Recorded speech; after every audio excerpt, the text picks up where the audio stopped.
ভারতের চেরাপুঞ্জিতে ভারী বর্ষণ ও পাহাড়ি ঢলে সুনামগঞ্জে নদ নদীর পানি বাড়তে শুরু করেছে। পানি উন্নয়ন বোর্ড জানিয়েছে, সুরমা নদীর সুনামগঞ্জ পয়েন্টে 52 সেন্টিমিটার পানি বৃদ্ধি পেয়েছে। এছাড়া ছাতক পয়েন্টে পানি বিপদসীমার 19 সেন্টিমিটার ওপর দিয়ে প্রবাহিত হচ্ছে। এতে বন্যার শঙ্কা দেখা দিয়েছে। এখন জন্ম সনদ দিয়ে খোলো বিকাশ স্টুডেন্ট অ্যাকাউন্ট। নিজের বিকাশ নিজে কর। শনিবার সকালে মাত্র 3 ঘন্টায় সুরমা নদীর সুনামগঞ্জ পয়েন্টে পানি বেড়েছে অস্বাভাবিকভাবে। এছাড়া ছাতক পয়েন্টে পানি বিপদসীমার ওপর দিয়ে প্রবাহিত হচ্ছে। পানি উন্নয়ন বোর্ড বলছে, গত 24 ঘন্টায় ভারতের চেরাপুঞ্জিতে 513 মিলিমিটার বৃষ্টিপাত রেকর্ড করা হয়েছে, যার কারণে সুরমা নদীতে এখন প্রবাহিত হচ্ছে অস্বাভাবিক পানি।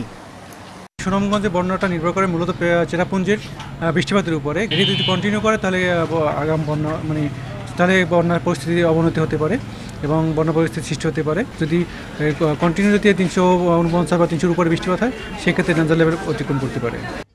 সুরমা নদীর পানি বাড়ায় ডুবে গেছে নদী তীরবর্তী বেশ কয়েকটি গ্রামীণ সড়ক। এতে দুর্ভোগে পড়েছে এলাকাবাসী।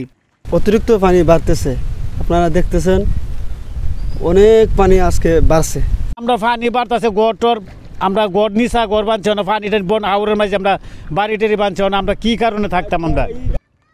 তবে বন্যা পরিস্থিতি মোকাবেলায় প্রশাসনের পক্ষ থেকে প্রস্তুতি নেওয়া হয়েছে। বাজার মালিক সমিতির সাথে বসে আমরা ঠিক করেছি যেন এই ধরনের কোনো দুর্যোগ হলে তারা আমাদেরকে এই প্রয়োজনীয় পণ্যগুলো সরবরাহ করে। এছাড়া যে কোনো ধরনের দুর্যোগের ক্ষেত্রে, বিশেষ করে সুনামগঞ্জ এলাকায় বন্যার ক্ষেত্রে নৌকার প্রয়োজন হয়। আমরা নৌকা, স্পিডবোট এগুলো একটি তালিকা তৈরি করেছি। উজান থেকে নেমে আসা ঢল ও টানা বৃষ্টিপাতে গত 2022 সালের 15 জুন জেলার শতভাগ বসতভিটা পানিতে তলিয়ে গিয়েছিল। Independent news.